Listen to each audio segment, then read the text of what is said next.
These two pillars mark the entrance to an abandoned state park in Idaho. Are you curious what's beyond the gate and perhaps a little bit about its history? Well, stick around.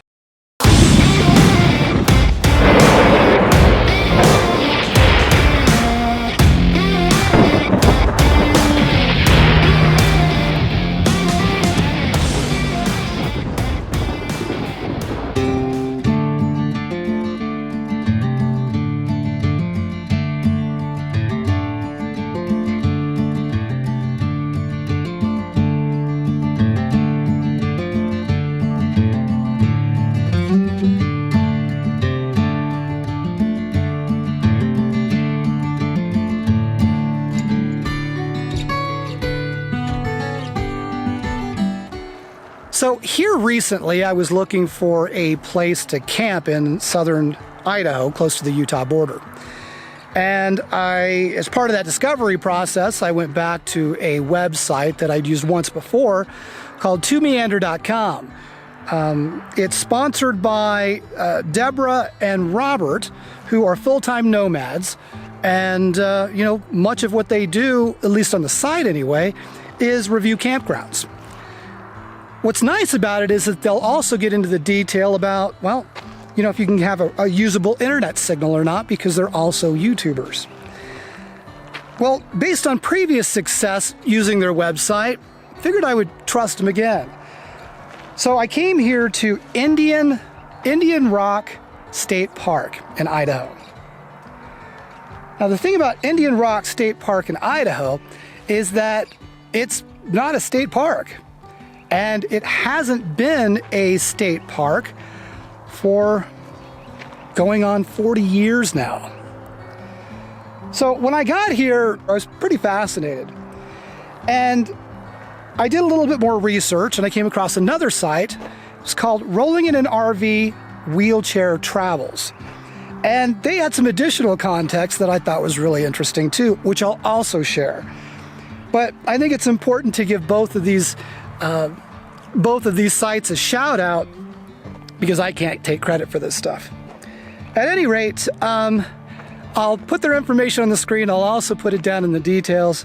If you can, stop by the site. But otherwise, thank you all for your excellent work and research. It really helped me fill in the blanks.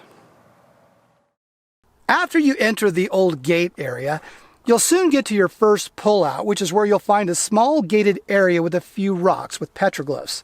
These are Indian rocks, I presume. Now, it's not much of a selection, but it's a cool find nonetheless. Down the road, you'll see a number of places to camp, including what is likely just one of a few of their old campgrounds. Here you'll find some old remnants of the campground, including a power distribution panel and even in-ground sprinklers. I didn't travel much beyond here, given that the road gets increasingly rough. And given that I just put my van through hell not all that long ago at the Magic Reservoir, I thought I'd play it safe here. My camp was just 100 yards or so before this main campground area. Per Deborah and Robert over at Meander.com, go to their site now. Idaho purchased 3,000 acres for the Indian Rock State Park from the Bureau of Land Management back in 1968 for $2.50 an acre. The park was closed in 1983 during a budget crisis. Now, after the park closure, the land was transferred back to the BLM. At that point, whatever structures or infrastructure that had existed had been removed. Although the park was turned over to BLM in 1983, many maps today still note this location as Indian Rock State Park. Based on a newspaper article from October of 1973, 4 university students basically ran this park.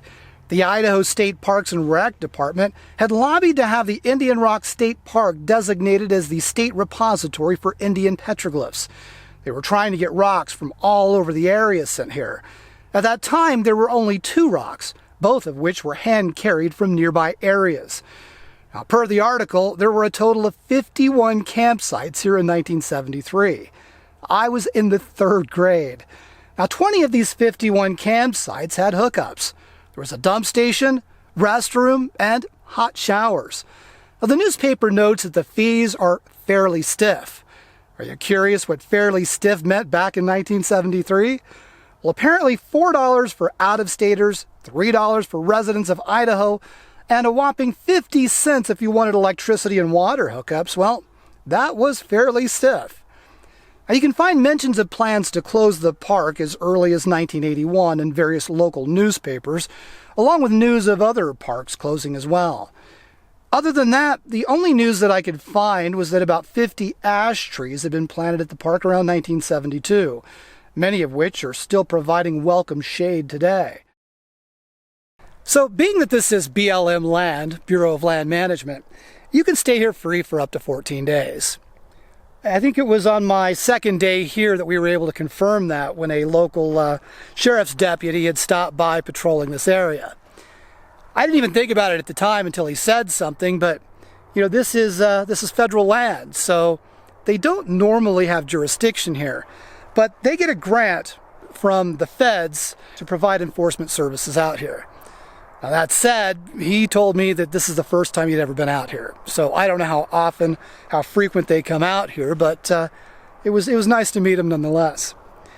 Of course, there's no services here. If you want anything, much of what you'll need is just on the other side of the freeway in a town called McCammon.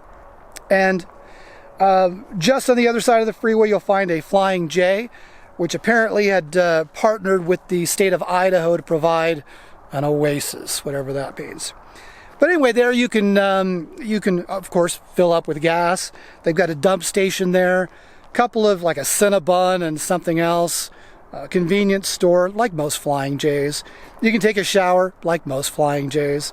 And they even have laundry services there if you need them. Beyond that, anything else that you need, you're probably going to need to go to Pocatello, which is about 25 minutes north of here. I think they've got like a population of about 55,000 people. So they have most anything that you'll need. We ran up there just the other day to go grocery shopping, get this haircut, and prepare for our trip down into Utah. Before I wrap this up, another shout out to Rolling in an RV Wheelchair Travels and to Meander.com. Both of these sites are just a tremendously entertaining and informative collection of sites. So if you're ever curious what it's like to live like this all the time, stop by, take a look. So that's it. I'm Tim, and I'm untethered. Bye now.